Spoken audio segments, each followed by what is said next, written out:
Lié aux délices de l'âme. Donc vous avez vu, on a investi dans les micros, dans les clips, tellement que vous venez nombreux voir Chantal. Donc il a fallu investir. Alors voyons, qui c'est qui vient pour la première fois? Ah, il y a beaucoup de personnes qui viennent pour la première fois, donc vous ne savez pas comment ça se passe ici. Alors je me présente, moi c'est Christelle, je suis thérapeute en soins énergétiques, Reiki entre autres, et j'organise donc tous les mois des conférences, des ateliers en rapport avec le bien-être et la spiritualité. Et je m'occupe également de la boutique ésotérique qui se trouve en bas. Mon cabinet de soins, mon cabinet de soins se trouve à côté. Je te laisse passer, Chantal. Je suis pas médium, mais je pense qu'elle sort des toilettes.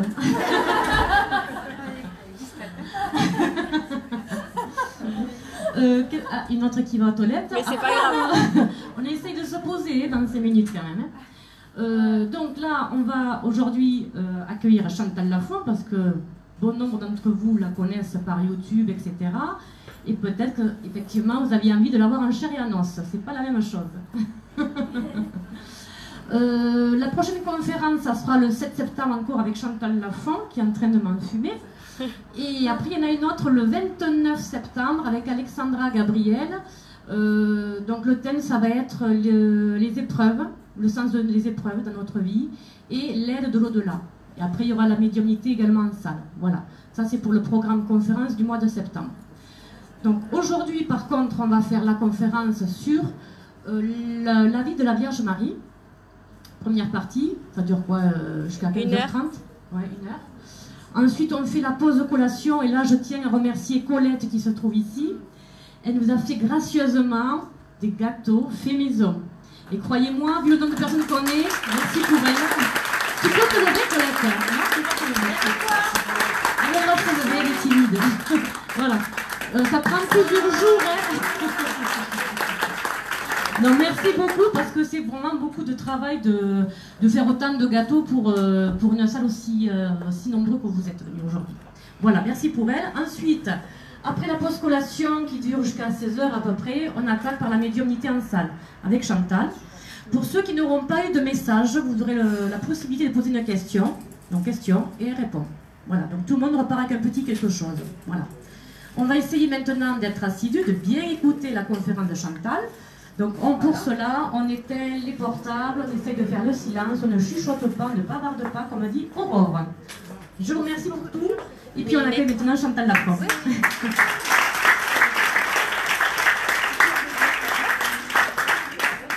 Messieurs, dames, bonjour à tous et à toutes.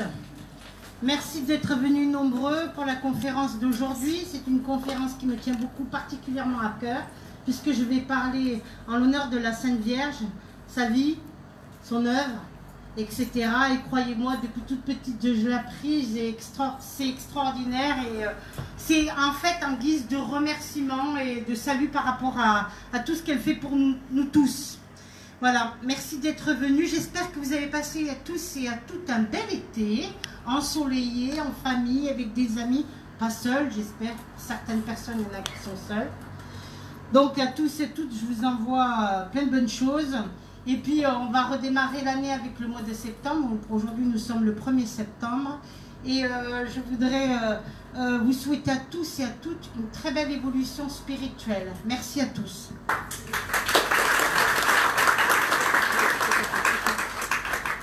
Alors, ce qu'il faut savoir pour les gens qui ne me connaissent pas, c'est que moi je parcours toute la France, ça fait 40 ans quand même, et que toutes les conférences, je tiens à le dire, je le fais gratuitement pour aider les gens. D'accord? C'est pour ça que je me déplace, pour aider, que ce soit du plus pauvre au plus riche, parce qu'il y en a beaucoup qui se disent après, oui Chantal, elle s'en met plein les poches, et j'en entends tellement sur moi que bon, ça me passe par-dessus la tête, mais je tenais quand même à le dire parce que c'est important, et pour aider les associations, surtout spiritualistes, les personnes endeuillées, qui ont perdu un parent, qui ont perdu un enfant, un frère, une soeur, un mari, une femme, un parent, etc., etc., parce que pour moi, c'est une des plus belles choses. Donc voilà, je tenais à le dire. Aujourd'hui, donc, la conférence, ça va être le sujet sur la vie de la Vierge Marie. Et croyez-moi, il n'y a pas beaucoup de choses qui dénotent sa vie. Comment nous en faire un portrait? La Sainte Vierge a tellement de perfection qu'on n'a jamais fini d'imaginer comment elle devrait être. Elle est avant tout une femme qui, qu'elle a répondu à la première à l'amour total en sacrifiant son fils. Les événements de la vie de la Sainte Vierge sont racontés dans les évangiles et nous savons très peu de choses en ce qui concerne sa vie, son œuvre. Les seules et rares sources historiques existantes concernant la Vierge Marie sont constituées du Nouveau Testament et notamment des évangiles écrits par Matthieu et Luc. La Bible demeure muette quant au nom des parents et au lieu de naissance de la Vierge Marie elle-même. Seule la tradition rapporte que celle-ci, par ses parents Anne et Joachim, est une descendante du roi David, de la même manière que son époux Joseph.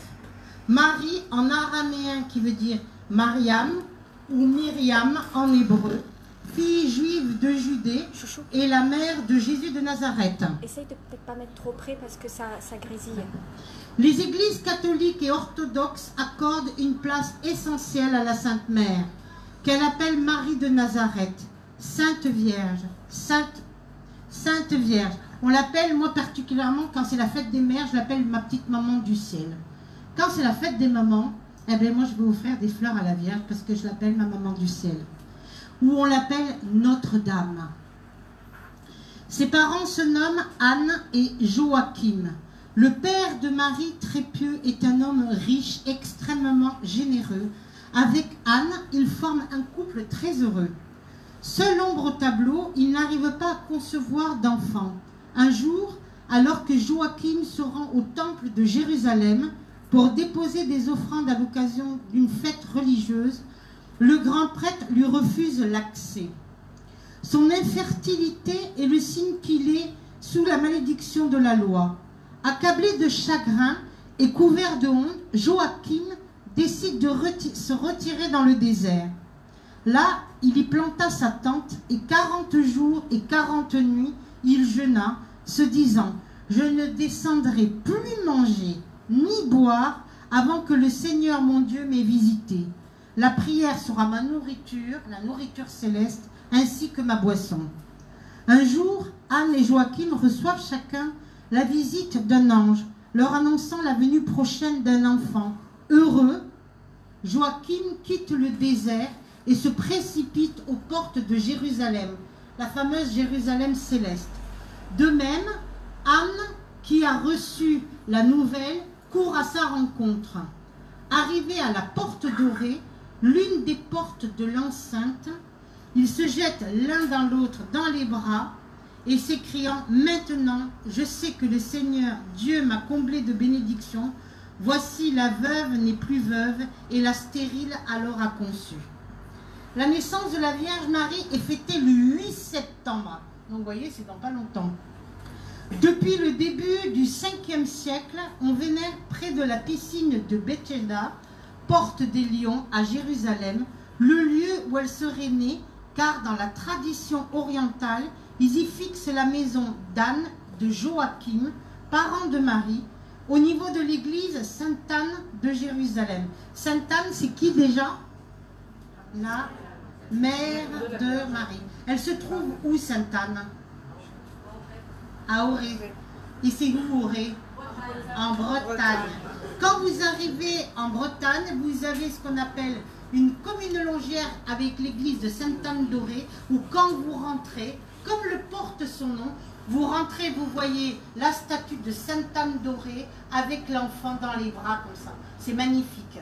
C'est un grand lieu spirituel où il y a des énergies telluriques très très fortes. Si un jour vous passez en Bretagne, sur ce je salue la Bretagne, hein, allez visiter Sainte-Anne d'Auray qui est la petite maman de la Vierge Marie. Donc le prénom Marie est délivré de l'hébreu Myriam qui signifie énergétique.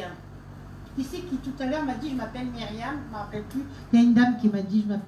Hein, énergétique. Est-ce que vous vous trouvez énergétique? Ça dépend, hein. Vous croyez? C'est un des plus jolis prénoms.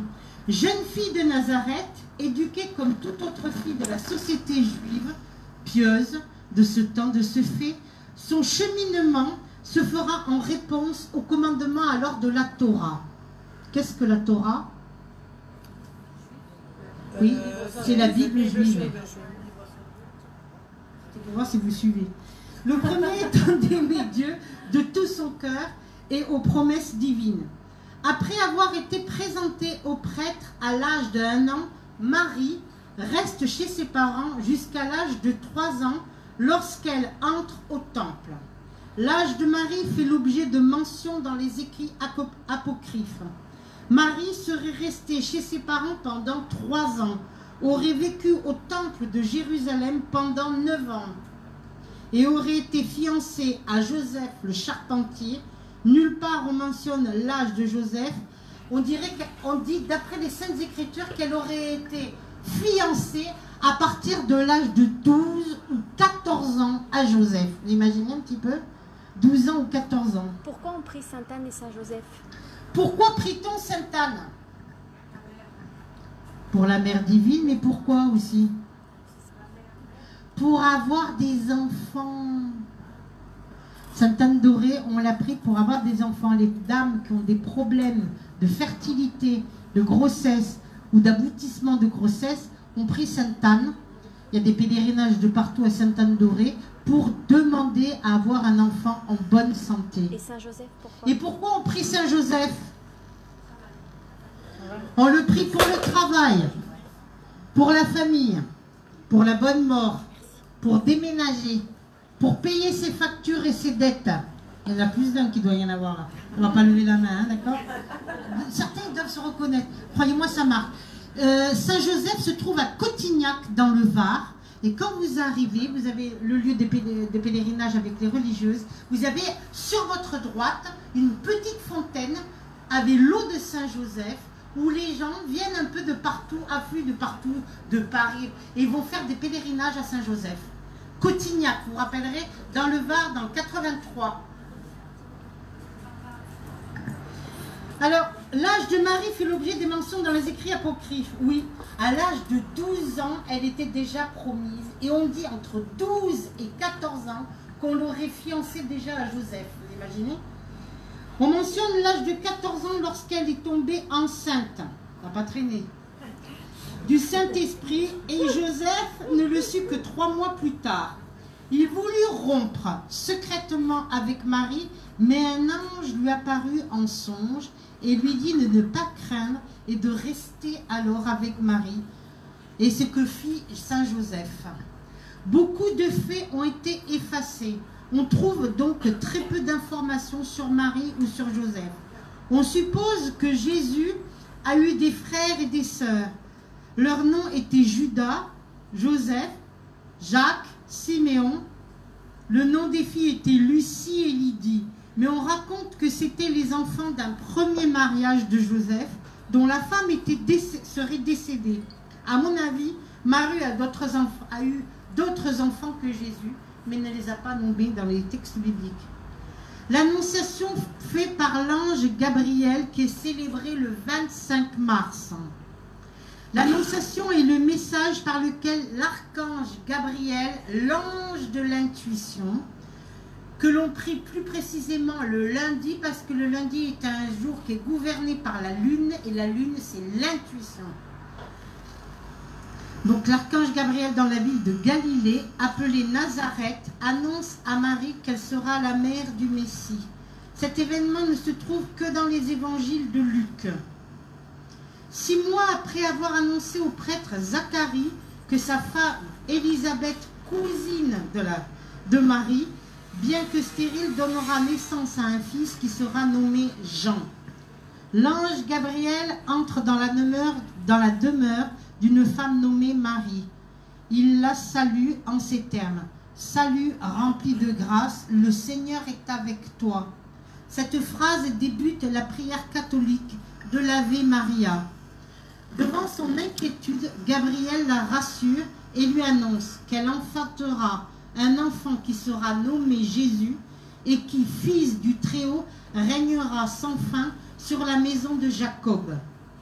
Comme Marie objecte qu'elle est vierge, l'ange lui annonce que l'enfant sera conçu par l'Esprit Saint et la puissance de Dieu, et non par œuvre humaine. Vous comprenez pourquoi Joseph était inquiet. Marie se proclame alors la servante du Seigneur. La visitation à Élisabeth qui est fêtée le 15 mai. La visitation. Ayant appris que l'ange, qu'Élisabeth, sa cousine qui est âgée, est enceinte, la Vierge Marie va rendre visite, qui habite à quelques jours de marche d'Élisabeth, va rendre visite à sa cousine qui est déjà enceinte. La voyant venir et inspirée d'en haut s'écrie « Bénie es-tu entre toutes les femmes, et béni le fruit de son sein. » La visitation est la manifestation du cœur de la Vierge Marie, bien que je pense que Jésus ne soit pas né à cette date. Marie accoucha le 25 décembre. Dans la tradition selon laquelle Jésus est né dans une grotte est fort ancienne. Joseph sortit chercher une sage-femme juive dans la région de Bethléem. La sage-femme partit avant Joseph. Avec Joseph, se tinrent à l'endroit de la grotte, et une nuée lumineuse couvrit alors la grotte. Et aussitôt, la nuée se retira de la grotte, et une grande lumière apparut dans la grotte, au point que les yeux ne pouvaient la supporter. Et peu à peu, cette lumière se retira jusqu'à ce qu'apparaisse ce fameux nouveau-né. La présentation de Jésus au temple est célébrée le 2 février. Puis vient la présentation de l'enfant Jésus au temple. C'est à ce moment que la Vierge Marie entend la prophétie du vieillard Simon. Et toi-même, un glaive te transpercera l'âme afin que se révèlent les pensées intimes d'un grand nombre de cœurs. Sa prophétie rattache intimement les douleurs de Marie aux persécutions dont son fils sera l'objet. L'Immaculée Conception est fêtée le 8 décembre. Lorsque la Vierge Marie dit à Bernadette de Soubirous, à Lourdes, en 1858, « Je suis l'Immaculée Conception », elle confirme alors le dogme proclamé par Pie IX en 1854 à la suite des apparitions mariales de la Vierge Marie à Sainte Catherine de Labouré en 1830 à Paris, dans la chapelle des Filles de la Charité de la fameuse rue du Bac, le 140 rue du Bac, métro Bac à Paris, là où il y a ce qu'on appelle, où il y a eu les apparitions de la Vierge pendant les fameuses guerres, Première Guerre mondiale et Deuxième Guerre mondiale, pour la peste et le choléra. Explique le 8 décembre. L'Immaculée Conception est ce qui rend la sainteté de Marie tout à fait unique. Ce salut lui est accordé dès sa conception. Elle est choisie par Dieu dès l'origine des temps et le Verbe s'incarne en elle la plénitude des temps. Ces événements dépassent la simple contingence des événements de ce monde. L'Immaculée Conception n'est pas seulement la naissance de Jésus, mais bien sa conception à elle. Tout commence par sa conception, et tout commence par elle. Humilité dépeint bien de la beauté et de la grandeur de son âme. La fête des Lumières à Lyon, fêtée le 8 décembre, Lyon qui est une ville d'ésotérisme marial, parce que quand vous marchez, j'ai vécu quand même pendant plus de 7 ans, donc je connais bien Lyon, quand vous marchez, que vous relevez la tête dans le vieux Lyon, 2e, 3e arrondissement, souvent dans les angles des immeubles, on voit toujours des statues de la Vierge Marie représentées. Lyon qui est une des seules villes de France, qui est la fête des Lumières, qui, le commencement, ça commence à peu près entre le 5-6 décembre jusqu'au 8 décembre. On fête ce qu'on appelle, sur chaque fenêtre, on met des bougies pour les apparitions mariales, parce que l'on dit que la Vierge va rendre visite dans chaque maison, où chaque maison sera illuminée par les fameuses petites bougies qui sont maintenant de toutes les couleurs. Alors, on met des bougies au bord des fenêtres. On met les bougies au bord des fenêtres, on prie la Sainte Vierge et on attend jusqu'à que la bougie elle brûle, en espérant qu'il n'y ait pas des courants d'air ou du vent pour les éteindre, parce qu'on dit que c'est la visitation de la Vierge Marie dans sa maison. Donc c'est quand même quelque chose d'extraordinaire. Et même si vous n'habitez pas à Lyon, ben, même le faire chez vous le 8 décembre soir, c'est quand même quelque chose d'extraordinaire.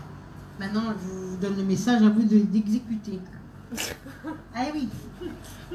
Donc l'Assomption est le dogme catholique selon lequel le terme de la vie terrestre, Marie a été élevée corps et âme au ciel. Marie est supposée avoir terminé sa vie terrestre en ce lieu, d'où la présence de la maison de la Vierge Marie. Elle est ensuite ramenée miraculeusement à Jérusalem pour être enterrée dans le jardin de Gethsémani, ce qui a fait naître la tradition du sépulcre de Marie. On ne sait pas à quel âge Marie est décédée. L'Évangile ne le dit pas, ni aucun des écrits qui constituent le Nouveau Testament. On ne sait pas non plus où elle est morte. Il y en a qui disent qu'elle est décédée, elle est partie en Turquie, à Éphèse. C'est pour ça qu'à Éphèse, il y a ce qu'on appelle la maison de Marie. Je ne sais pas s'il y a des personnes qui ont été en Turquie visiter la maison d'Éphèse. Non, personne ici? Une maison qui est très belle. Alors, on dit qu'elle est décédée à Éphèse, d'autres qui disent à Jérusalem, d'autres... C'est des on-dit. On n'a pas vraiment les preuves.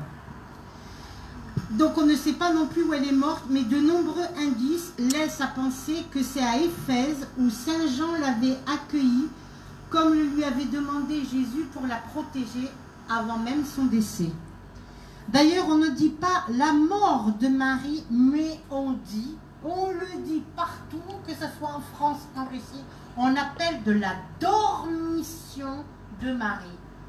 La dormition de Marie, ça symbolise quoi? Parce que certains se demandent si elle est vraiment morte. C'est une très ancienne querelle de théologiens. Certains affirment que Marie a été enlevée au ciel avant sa mort. D'autres pensent qu'elle a connu la mort avant même d'être élevée au ciel. Une seule chose importante vraiment, qu'elle ait été glorifiée corps et âme. La Vierge Marie est depuis toujours représentée dans les iconographies, qu'elles soient grecques, russes, chrétiennes, orthodoxes ou autres. Et il ne faut pas oublier qu'Isis est tout simplement la représentation en Égypte, la continuité de la Vierge Marie. Marie est la reine des anges. Les anges couronnent Marie.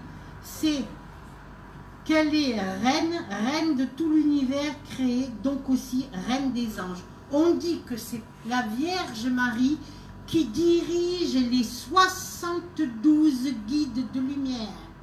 Quand on prie Marie et quand on fait la prière Marie, reine des anges, est-ce que tu l'as la photo?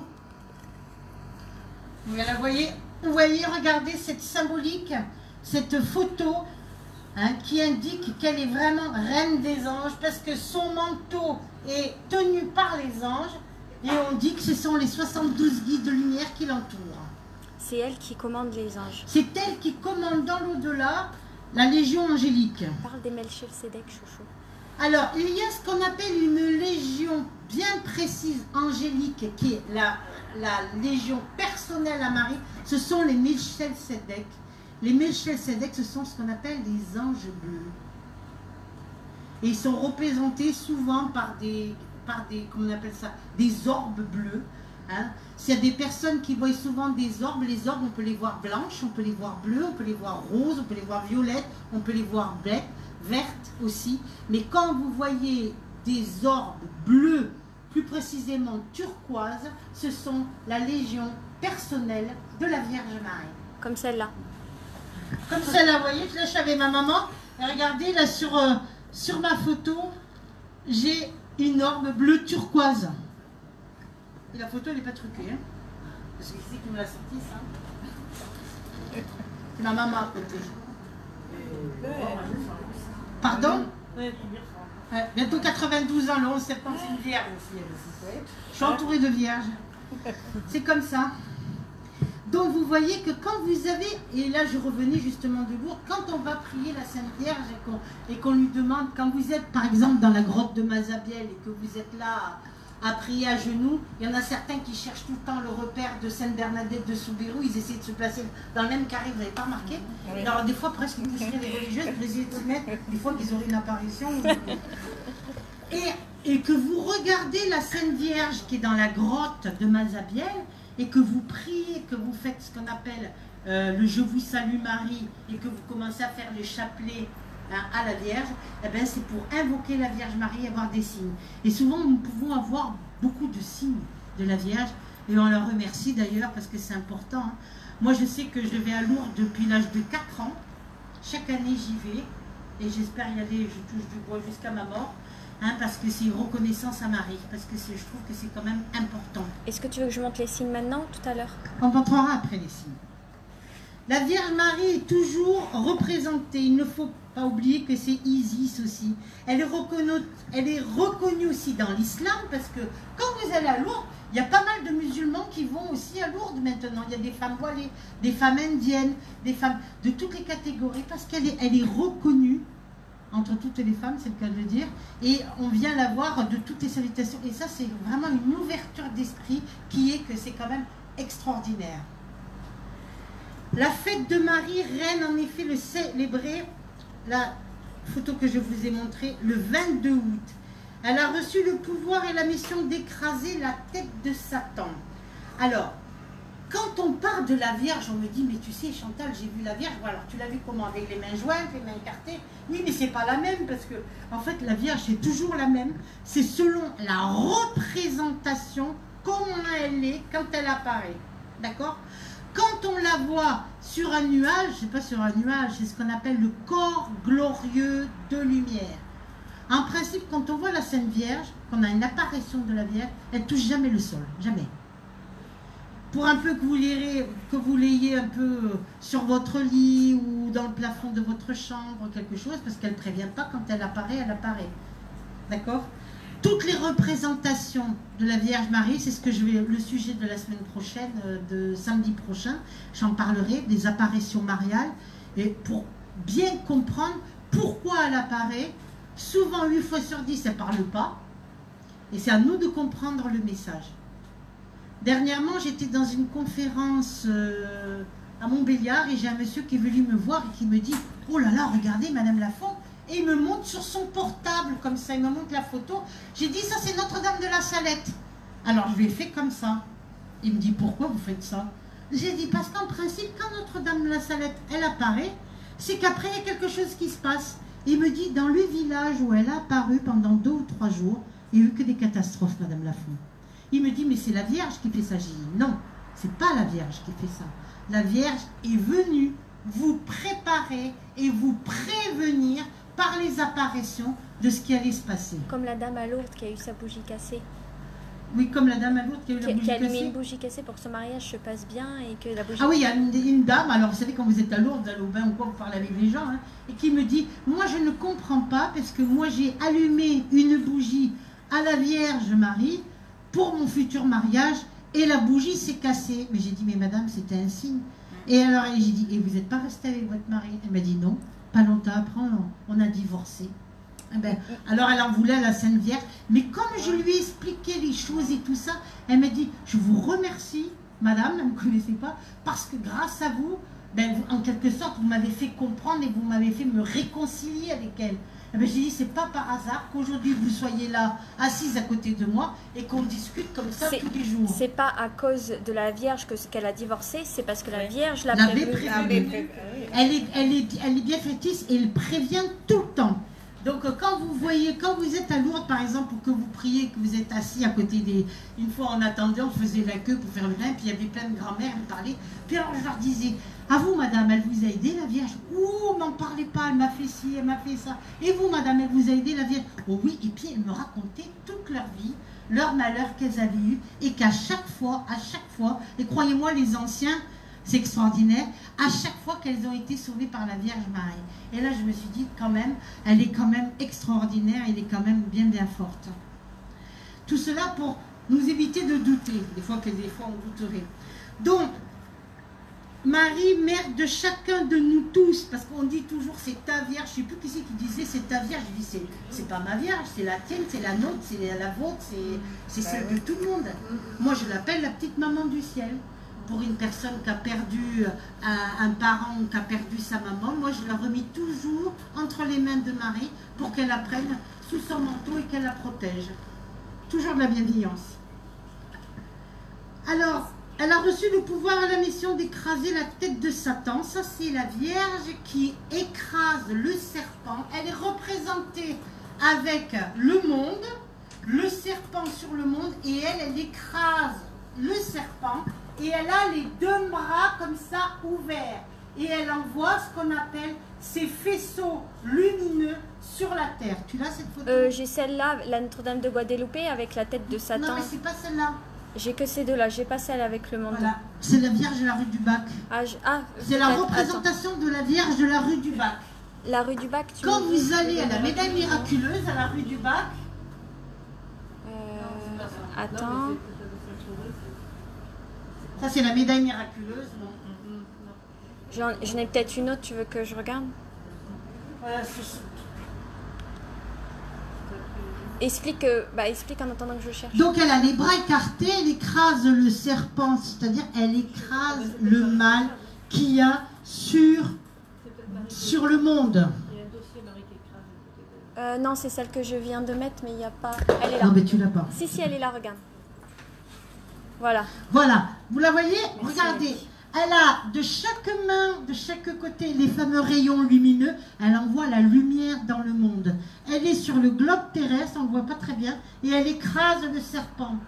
Elle est toujours représentée de bleu et de blanc. Pourquoi? Le bleu, ne l'oublions pas, qui est la couleur de la prière, et le blanc, qui est la couleur de la sagesse, et le bleu et le blanc, c'est la couleur de la pureté. D'ailleurs, autrefois, quand les enfants allaient dans des écoles, vous savez, c'était les écoles des filles et les écoles des garçons, eh bien, les petites filles et les petits garçons, ils étaient habillés en bleu marine et blanc. C'était pas pour rien. Alors pour certains, c'était la corvée, mais pour d'autres, c'était bien. Après, ils détestaient le bleu pour un peu. Ils en avaient tellement porté que c'est vrai que c'était... Alors ça, c'est la Vierge miraculeuse, vous voyez, la Vierge miséricordieuse. Voilà. Et elle écrase ce qu'on appelle le serpent, donc elle écrase le négatif. En fait, depuis 2000 ans, il a fait tout ce qu'il pouvait pour décourager la dévotion à Marie et même d'en inculquer la haine, car c'est par elle et grâce à elle qu'il sera vaincu. Plus de 20 000 apparitions depuis l'an 1000. Marie, mère de chacun de nous, pour pouvoir être apparue plus de 20 000 fois l'an 1000. Les plus célèbres de ces apparitions se sont déroulées à Lourdes, Notre-Dame de la Salette, Banneux, Pontmain, qui se trouve en Bretagne, et Fatima au Portugal. On ne peut décrire Marie, on peut juste nous laisser sentir tout son amour qu'elle a pour chacun d'entre nous, car nous sommes avant tout ses enfants. Et on l'a pris, ne l'oublions pas, pour les enfants. On confiait autrefois les enfants à la Sainte Mère de Dieu. On vouait les enfants à la Vierge. Maintenant, il n'y en a plus trop qui le font, mais pourtant, c'est quand même extraordinaire. Elle est notre maman au ciel et à tous. Pour ceux qui veulent voir, elle nous fait des signes. On prie Marie pour tout. On peut tout lui demander.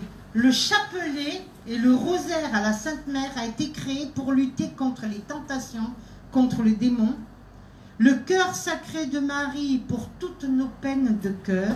Marie qui défait les nœuds, vous avez entendu parler de cette prière, pour défaire les nœuds de notre vie. La médaille miraculeuse qui a apparu à Sainte-Catherine de la Bourrée avec les deux petits cœurs frappés derrière, le cœur sacré de Marie et le cœur de Jésus, avec la croix de Jésus et le M marial, et la Vierge dessus, qui est une médaille qui est excellente à porter sur soi. Après, qu'est-ce que nous avons? On prie tout pour lui demander le chapelet. Marie qui défait les nœuds pour tous les nœuds de notre vie. La médaille miraculeuse, elle est conseillée de la porter sur soi. Elle a été comme dessinée par la Vierge elle-même. Ceux qui la porteront avec confiance recevront de grandes grâces. Le message a été donné à Sainte Catherine de la Bourrée. Et parfois, les grandes grâces ne se voient pas. Marie miséricordieuse, ont la toute puissance d'intercession de Marie et tout son amour, miséricordieux pour les hommes, se trouve exprimé à la fois dans cette belle prière du mémorare. Souvenez-vous, ô très miséricordieuse Vierge Marie, qu'on n'a jamais entendu dire qu'aucun de ceux qui ont recours à votre protection, implorer votre assistance et demander votre intervention ait été intercession et été abandonné. Croyez-moi, quand on l'a pris, maintenant il y a des choses qui peuvent arriver très vite comme d'autres. L'Europe, je dirais, même la France est protégée par la Sainte Vierge elle-même. Le drapeau européen représente les 12 étoiles de Marie, sa fameuse couronne. Il y a un nombre considérable en France d'apparitions de la Vierge reconnues ou pas par l'Église. On allume de l'encens à la Vierge Marie. Si vous n'avez pas de l'encens pour intermédiaire pour la Vierge, vous faites brûler de la lavande. La lavande est un intermédiaire pour entrer en contact avec la Vierge Marie. Quand on rêve? Et on allume des bougies bleues ou blanches pour la Sainte Vierge. Quand on rêve de la lavande? Quand on rêve de chants de lavande, c'est que la Vierge vous rend visite. Et quand vous rêvez souvent qu'on vous recouvre d'un manteau bleu et blanc, ça veut dire que les prières que vous avez faites à la Sainte Vierge, le manteau, c'est son manteau, qu'elle vous recouvre de son manteau. Si elle vous enveloppe de son manteau, c'est qu'elle vous protégera. Un jour, Sainte Mathilde, qui aimait beaucoup la Vierge Marie, s'est forcée à composer une belle prière en son honneur. Notre-Dame lui apparut portant sur son sein la salutation angélique écrite en lettres d'or. Ave Maria, gratia plena, et elle lui dit, ma fille, aucune prière que tu pourrais composer ne me donnerait autant de joie que l'Ave Maria. Marie n'a jamais refusé d'entendre les prières de ses enfants sur la terre, quels qu'ils soient, juifs, chrétiens, musulmans. Un jour, le Seigneur demanda à saint François qu'il lui donne quelque chose. Le saint répondit, Seigneur, je ne puis rien te donner que je ne t'ai donné, tout mon amour. Jésus sourit et dit, François, donne-moi tout de nouveau, et de nouveau tu me donneras la même joie. De la même manière, notre mère chérie accueille chaque personne grâce au Je vous salue Marie que nous lui offrons avec la même joie que celle avec laquelle elle entendit la salutation de la bouche de l'ange Gabriel, le jour de l'Annonciation quand elle devint la mère du Fils de Dieu. Saint Bernard et de nombreux autres saints ont souligné que Marie n'a jamais refusé d'entendre les prières de ses enfants sur cette terre. Pourquoi nous arrive-t-il de ne pas adopter ces vérités réconfortantes? Pourquoi refusons-nous l'amour et la consolation que la douce mère de Jésus nous offre? Souvent, j'ai beaucoup de personnes qui me disent « Ah, mais moi, je ne peux pas la prier parce qu'elle doit avoir trop de travail là-haut. » Je dis « C'est extraordinaire, vous faites les questions et les réponses toutes seules. Hein » J'ai dit « Essayez. » Et essayer, vous savez, c'est comme tout, parfois même c'est adopté. Alors je vais vous réciter cette prière que j'aime beaucoup sur la Sainte Vierge. Quand le doute est là, tu es là Marie. Quand l'angoisse nous guette, tu es là Marie. Quand la colère se présente, tu es là Marie. Quand la souffrance nous fait plier sous le poids de la douleur, tu es là Marie. Quand la joie comme dans la peine, dans la joie comme dans la peine, tu es là Marie. Dans la santé comme dans la maladie, tu es là Marie. Dans la pauvreté comme dans la richesse, tu es là Marie. Dans la vie comme dans la mort, tu es là Marie.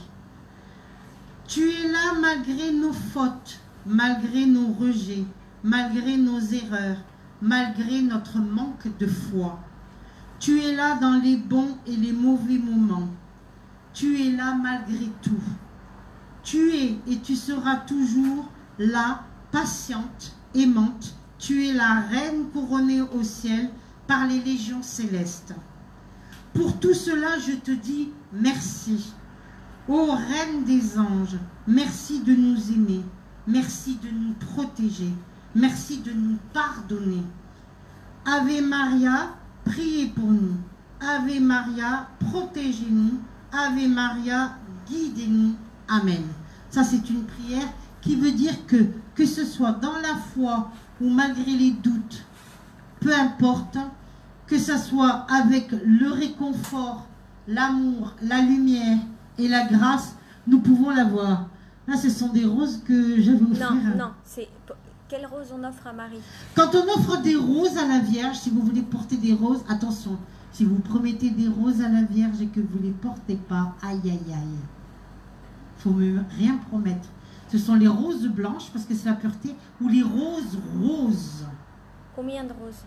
Si vous pouvez offrir des roses, bon, la première des roses, c'est minimum entre 7 roses, 7 qui est un chiffre biblique. Vous pouvez offrir un gros bouquet de roses aussi. Si vous... Le minimum, c'est 3 roses. Pourquoi le chiffre 3? Parce que c'est la Trinité, c'est le Père, le Fils et le Saint-Esprit. D'accord? Le nombre de 3. Et quand vous portez les roses, que ce soit dans la grotte de Mazabiel ou que vous les mettez dans votre maison, devant votre statue de la Sainte Vierge ou autre, hein, vous les laissez périmer jusqu'au bout et pas les enlever pour les mettre ailleurs après. Hein. D'accord? Tu veux montrer des signes? Alors, on va montrer quelques signes de la Vierge et des apparitions de la Vierge. Reconnaissance à Marie. Non, ça c'est tes signes à toi, c'est pas des... Ben oui, on va montrer. D'accord. Attends.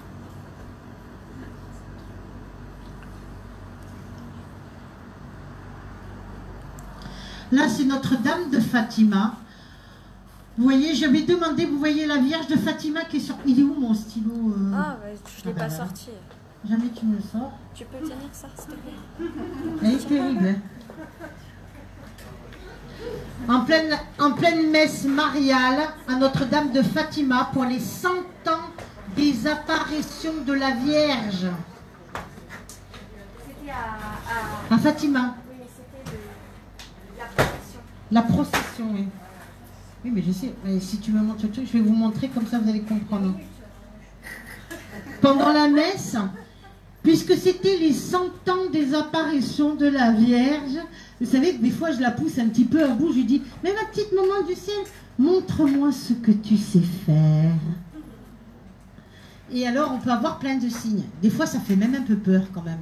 Je ne voudrais pas le dire, mais il ne faut pas trop la provoquer quand même. Mais quand on y croit, qu'on a vraiment une foi particulière dans la Sainte Vierge, et qu'on lui demande vraiment tout son amour, et là c'était quand même pour les 100 ans des apparitions de la Vierge. Vous savez qu'à Notre-Dame de Fatima, il y a ce qu'on appelle l'esplanade. Vous avez la fameuse chapelle où nous étions là prier. Nous étions là, plusieurs personnes de toutes nationalités qui étaient venues pour les fameuses apparitions de la Vierge à Fatima. On a eu vraiment des grâces qui étaient extraordinaires.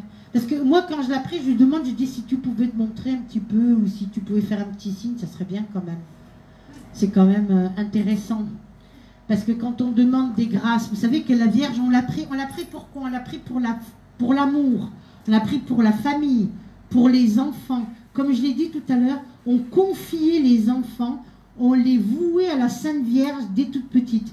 Et c'est pour ça que lors du baptême, on offrait souvent la médaille, soit avec la tête de la Vierge en or, on est bien d'accord, avec la date derrière, du jour gravé, du baptême et tout ça, etc. Et on disait que ces fameuses médailles, il fallait les garder jusqu'au bout. Et souvent, ces fameuses médailles qu'avaient nos grands-mères, nos mères et tout ça, qui à leur décès donnaient et reliaient par rapport aux enfants. On disait, tiens, par exemple, la grand-mère, elle décédait, donnait à la fille la médaille, et la fille donnait à sa fille ou à son fils la médaille de la Vierge. Alors aujourd'hui, on les voit un peu moins, parce que souvent, les gens, ils ont un peu honte d'afficher un peu en signe de religiosité, mais il ne faut pas avoir honte, parce que c'est quand même important.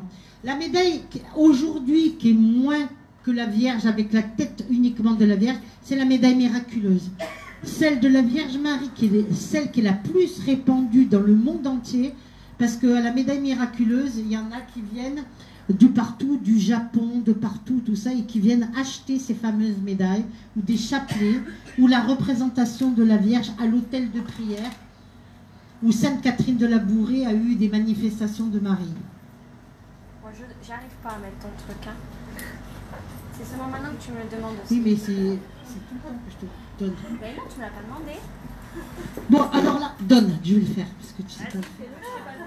Aïe, aïe, aïe, aïe, aïe, aïe, aïe. Et j'ai pas les piles là. Ben si, je les ai donnés.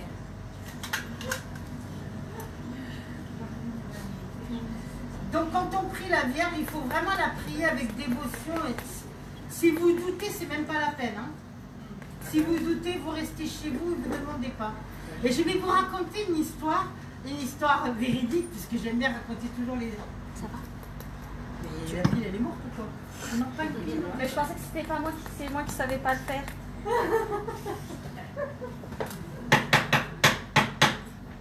Ouais, il marche pas, tu l'as pas préparé l'avance, ça, tu oublies tout. Hein. Ouais, bien sûr, c'est vrai.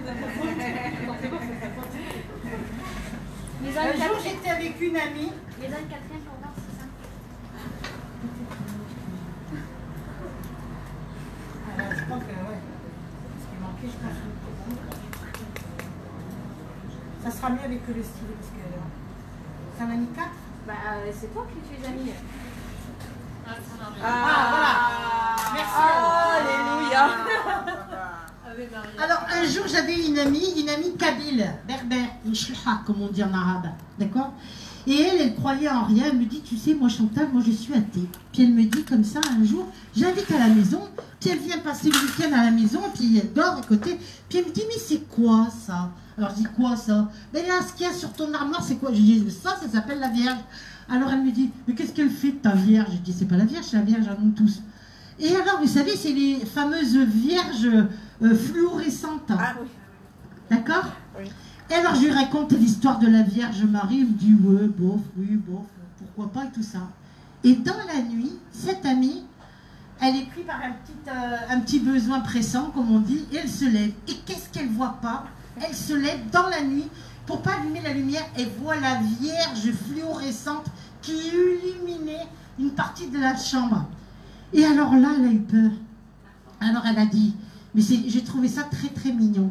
Elle m'a dit, je sais pas te prier, je sais pas qu'est-ce qu'elle te raconte Chantal et tout ça sur moi et tout ça. Je ne sais pas te prier, je ne sais pas. Mais là, quand même, je te crois parce que tu apparais là comme ça. Et puis moi, je dormais bien. Et puis elle va aux toilettes, elle revient, elle était bouleversée. Et elle était complètement secouée parce qu'elle me disait que... Et le lendemain, à 8 h du matin, elle me réveille et puis elle me dit, ta Vierge, elle m'a apparu cette nuit. Alors je dis, bon, et qu'est-ce qu'elle t'a dit? Elle m'a rien dit, mais elle était là sur le buffet. Mais je dis, mais non, c'est la Vierge fluorescente. Alors elle me dit, ah, mais c'était pas vrai. Je dis, mais si, c'est vrai. Et un jour, je lui offre la fameuse médaille de la rue du Bac. Et je lui dis, j'aimerais que tu portes cette médaille pour te protéger et tout ça. Elle me dit, bon, j'y crois pas trop, mais comme ça vient de toi, je vais la porter. C'est sincère au moins. Alors elle porte la Vierge et tout ça, puis elle devait prendre l'avion. Et elle avait très très peur de cet avion parce qu'il avait un bruit pas possible et tout ça. Et dans l'avion, comme il y avait des trous d'air et tout ça, à chaque fois qu'il y avait un trou d'air et qu'elle avait peur, elle attrapait la médaille de la rue du Bac. Elle lui disait, protège-nous, qu'on se tue pas, qu'on se scratche pas avec l'avion, tout ça. Bon, elle me raconte par la suite, elle me dit, tu sais, ta Vierge, elle m'a protégée, on a pris un avion qui était un peu douteux, mais quand même, tout allait bien. Et un jour, elle me dit qu'elle en avait marre, vous savez, c'est les choses qui arrivent, elle prend la Vierge, et puis avec la chaîne, et puis elle la met dans un tiroir, bien au fond, et puis elle la porte plus. Et puis un jour, cette amie va faire des examens de santé, et là, à sa grande surprise, on découvre qu'elle a un cancer du sein. Là, elle m'appelle terrorisée et elle me dit, voilà ma Chantal, le docteur il m'a dit que j'avais un cancer du sein, qu'il n'était pas vraiment pris à temps et qu'on doit me couper les seins. J'ai dit, avant qu'on te coupe tes 2 seins, est-ce que tu veux bien me suivre et venir avec moi, je t'emmène quelque part? Alors elle me dit, qu'est-ce qu'on va faire? Et toi, elle avait un peu peur et tout ça. J'ai dit, écoute, alors j'ai dit, où as-tu mis la médaille que je t'ai offerte? Elle me dit, mais ça fait 6 mois que je la porte plus et tout ça, curieusement. Donc j'ai dit, remets la médaille sur toi, tu prendras le train, tu viendras me retrouver en Rhône-Alpes et je t'amènerai dans un lieu et tu me poses aucune question, tu fais exactement ce que je te dis de faire et on verra par nous-mêmes, d'accord? Donc, bête et disciplinée, elle arrive avec à peu près 1 à 2 heures de retard, je l'attends au TGV, je vais la chercher, bonjour, bonjour. La première des choses, qu'est-ce qu'on va faire, qu'elle me dit? J'ai dit, monte dans la voiture, mets ta ceinture de sécurité et plus un mot. On ira manger dans un petit troquet, là-bas tu vas voir c'est les spécialités du terroir et tout ira bien. On va manger dans les spécialités. Le docteur il m'a dit, faut pas manger ça, faut pas manger. Mange ça et tais-toi, je lui dis. Alors elle mange ses salades, ses machins et tout ça, et on s'en va. Donc je l'amène dans un lieu de pèlerinage, on fait des prières, je l'amène devant la Vierge et tout ça et tout. Et puis elle rentre. Elle rentre, une semaine après, elle doit repasser, vous savez, les radiographies et tout ça. Et à sa grande surprise, le cancer du sein avait disparu. Donc plusieurs fois la dame, elle lui demande, c'est vous? Ben oui, c'est moi, c'est pas quelqu'un d'autre. Et elle lui dit, ben écoutez, je comprends pas, parce que là sur le dossier on devait vous opérer, et puis là on vous opère plus, on comprend rien parce qu'il n'y a rien et tout ça. Et puis là, à ma grande surprise, quand elle me raconte, elle me dit, mais je lui ai dit, tu sais, à ce docteur, qu'est-ce que tu lui as dit? Que c'était la Vierge qui m'avait sauvée. J'ai dit, tu lui as dit ça? Elle a dû te prendre pour une dingue. Hein. Alors elle m'a dit, non, mais j'ai voulu lui dire à ce docteur que la Vierge m'avait sauvée, que j'avais une amie qui prie beaucoup la Sainte Vierge, et que ceci, que cela, tatati, tatata, tout ça. Donc depuis, vous savez, sa petite médaille, elle la porte tout le temps. Elle m'a dit, je mourrai avec. Et ça fait plaisir quand même. Hein. Donc nous voilà, revenons à nos moutons. Ici, nous sommes à Fatima. Ici, vous avez la Vierge de Fatima qui est sous le globe de lumière. Et quand je demandais à la Sainte Vierge, est-ce que tu es là ou est-ce que tu peux me montrer un signe? Et là, et elle apparaît ici. Ici, vous voyez la tête. Ici, vous voyez les bras. Et ici. Et c'est ce qu'on appelle le corps glorieux de lumière. Après, qu'est-ce qu'on a encore d'autres comme photo? Ici, Notre-Dame de Chartres. La Vierge et l'enfant, la Vierge noire. Notre-Dame du Pilier. Et par terre, regardez, ici, on voit le profil de la tête de la Vierge. Et ici, voilà.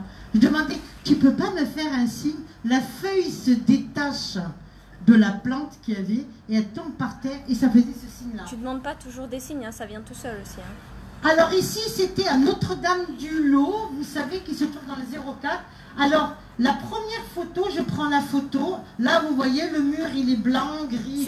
Normalement, c'est comme ça, c'est blanc. Normalement, c'est blanc, c'est comme ça.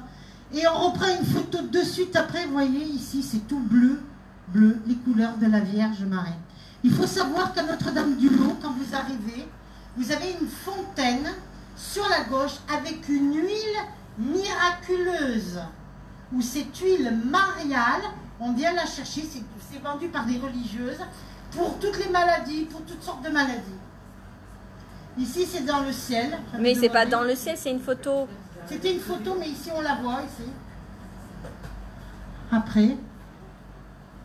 Alors là, c'est la statue de Notre-Dame. Alors là, c'est la statue qui a Notre-Dame de Fatima au Portugal, d'accord? Voilà. Et quand on regarde, regardez, 2 secondes après, c'est plus du tout... ça fait un peu mal. Hein, ici, il y a une présence, ici. Et ici, il y avait un 5. Il y a le cœur au milieu. Et il y a le cœur au milieu, ici. Non, à droite, chouchou. Là, tu ne le vois pas, tu es trop près. Non, ça me fait boucher. Hein. Donne. En fait, ici, il y a le cœur, parce qu'il est rouge avec les petites étoiles, ici. Là, c'est, je ne sais plus si tu m'avais dit que c'était pas Saint François d'Assise qui était là juste à côté. Et la Vierge, elle est juste ici. En fait, ils tiennent tous les deux le cœur sacré ici. Je vais essayer de l'agrandir. Une à droite et une à gauche. Je vais essayer de l'agrandir. Le cœur de Marie. Oui, je sais. C'est la même photo. Là, regardez la même photo. Ça, c'était dans les... En fait... À Fatima, c'est 3 enfants, donc dans la bougie qu'on a brûlée, 3 enfants, donc on voit 3 enfants, et ceux qui ont vu la Vierge à Fatima sont 3 enfants, comme ça, avec, donc pour nous c'est la représentation des 3 enfants devant, et ça c'est la bougie qu'on a brûlée pour la procession. Attends. Après on la voit bien là. Et il y en a des plus belles. Ah, là, dans la fumée. Là, dans la fumée, elle est là, ici. Tu me donnes le truc? Oui, je te donne. Tiens. Merci. Là, ici, on voit le corps, ici, dans la fumée, dans l'encens. Après, ici, ça c'est... De la bougie. De la bougie qui est tombée par terre. Regardez la forme. Ici. Dans le sol, c'était dans du bois. Dans le sol, en bois. C'était une fève. Ici, c'était la fève. Là, c'était dans le bus quand on est parti, tu vois, en haut, là, chouchou. Là, regardez ici. Vous la voyez? Le bus, il me double. Je dis, il est vraiment gonflé celui-là. Puis il me double et paf, je vois la Vierge miraculeuse ici. Comme de l'air de dire, tu vois, je suis toujours avec toi, même sur l'autoroute. Comme quoi, je suis partout. Après.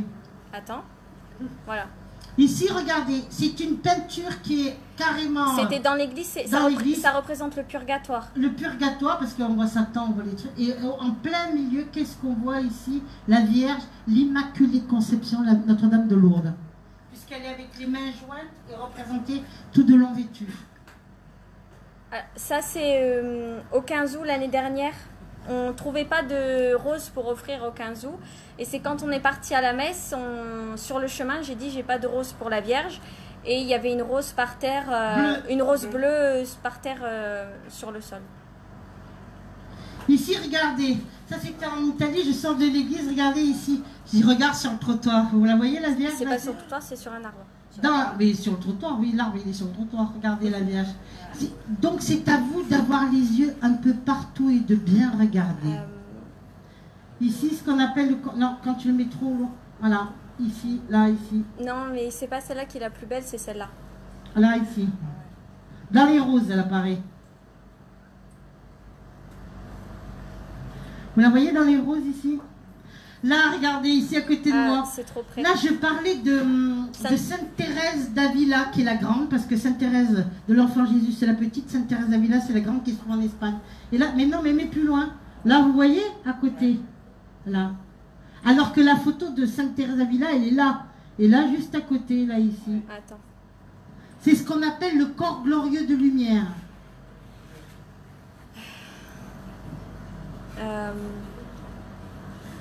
C'était en conférence. Là, c'était sur un mur. Ça, c'était sur les mouchoirs. Ça, c'est le mouchoir. Regardez la forme, le mouchoir, ici. Comment il est plié. Vous voyez comment il est plié? La tête, le corps et tout ça. Là, ouais. Qui représente la Vierge miraculeuse. T'en as d'autres? Ouais. Là, ici. Avec la couronne, ici. Et ici, là. C'était un nid de chenilles processionnaires. Ouais, c'est chenilles processionnaires. Ah. Là, regardez. À Chartres, je descends pour aller chercher ma voiture, au parquet. Je descends les escaliers. Qu'est-ce que je veux voir? Regardez ça. La Vierge connectée. La Vierge connectée, regardez là. Sur le Wi-Fi. Ils sont drôles, les signes, quand même. Des fois, c'est à nous de bien comprendre. Ici, vous la voyez ici? Sur le sol, par terre. À Notre-Dame de Pont-de-Main. Notre-Dame de Pont-de-Main qui se trouve en Bretagne. Ça, ici, les deux yeux. C'est là, dans le ciel. Dans le ciel. Est-ce que je ne sais pas si vous voyez le visage de la Vierge. On voit bien le visage. L'autre photo. Là, ici, alors j'étais en train de lire, j'étais à Saint-Bénilde, qui est le patron du cancer. Et en face, quand je prends la photo, qu'on tire la photo, qu'est-ce que je vois? Ici, la Vierge miraculeuse. Et croyez-moi, en face, il n'y a pas du tout de représentation de la Vierge miraculeuse. Donc là, j'ai regardé, j'ai dit, elle fait fort quand même. Hein. Parce que j'ai regardé, j'ai dit, c'est peut-être un vitrail qui a reflété sur le truc. On cherche toujours plus ou moins à chercher une solution, mais non, non, pas du tout. Ici, c'était en Chine. Regardez là, ici. Sur le poteau rouge. Vous la voyez, la Vierge avec le bleu, le manteau bleu. Attends. Là, ici. Non, mais là, il faut que tu remontes. Mais attends 2 minutes. Voilà. Là, ici, on voit la tête, là, ici. Et ici, le manteau bleu. On voit le manteau bleu. Et qu'elle apparaisse comme ça sur une colonne rouge, c'est que... En Chine, surtout. En Chine, en plus. C'est exact. Là, ici, regardez. Ça, c'est la photo vraiment du ciel comme elle a été prise. La Vierge qui nous regarde. Là, regardez dans le feu. Vous voyez dans le feu? Ici encore. C'était une pochette à toi qui a été mouillée par l'eau et ça faisait ça. Là, regardez ici. C'est une icône russe. C'est l'icône, c'est la représentation regardez en fait. Ici les yeux, le visage ici. Ici, regardez l'œil. C'est exactement la même en fait après. Et quand vous voyez dans le ciel comme ça, que vous voyez une tête qui doit mesurer à peu près 30 cm, pas 30 cm, plus de 30 mètres de haut, c'est impressionnant quand même. Hein. Là, c'est... Alors là, ici, l'histoire, c'est en Bretagne. J'étais allée voir un petit religieux, une petite religieuse, et puis la petite religieuse, elle m'a dit, allez chercher de l'eau derrière dans le jardin. Ah bon? Ah moi? Ben oui. Elle me donne le seau, puis elle me dit, vous allez chercher de l'eau là-bas au jardin. Ben oui, ma soeur, on y va. Alors je m'en vais, et à cette époque-là, ce qu'il faut savoir, ma photo, elle est mâchouillée, parce que c'est ma chienne qui me l'avait mâchouillée, qui l'avait attrapée. Je l'avais laissé traîner un peu sur le dessus d'une chaise, elle l'avait attrapée, elle l'avait mâchouillée. Donc la religieuse, elle me dit, vous allez derrière et vous allez chercher de l'eau et vous verrez la Vierge. Puis moi je dis, mais qu'est-ce qu'elle raconte, elle n'est pas bien celle-ci et tout. Et puis je m'en vais et j'avais un petit Kodak, vous savez, jaune et en carton là. Alors là, je vous dis pas, je m'avance, je vois ce halo blanc, c'est ce qu'on appelle le corps blanc. Je suis tombée à genoux par terre. Et j'ai eu juste le temps, le seau, l'eau, les machins qui étaient mouillés, enfin je savais plus où j'étais, j'ai pris en photo et ça m'a donné cette photo. Et vraiment là je me suis dit, vraiment, la religieuse, elle s'est pas moquée de moi, elle m'a dit quelque chose qui était extraordinaire. Et la dernière, c'est... Sur une photo Kodak, hein, c'est une photo toute simple. Hein. Voilà. Là, c'était avec la présidente de Vannes en Bretagne. Regardez, on prend pour Noël, je dis, viens, on va faire une photo devant le sapin. Et regardez au-dessus. Oh là là. Vous voyez? C'est quand même extraordinaire que le spot, ça fait quand même ça. Hein. Et c'est après, en sortant la photo, en développant la photo, qu'on s'aperçoit. Non, pas forcément. On ne voit pas en train de ça faire dépend. Ouais. Ça dépend des moments. Est-ce qu'il y a des questions, Chouchou? Est-ce qu'il y a des questions?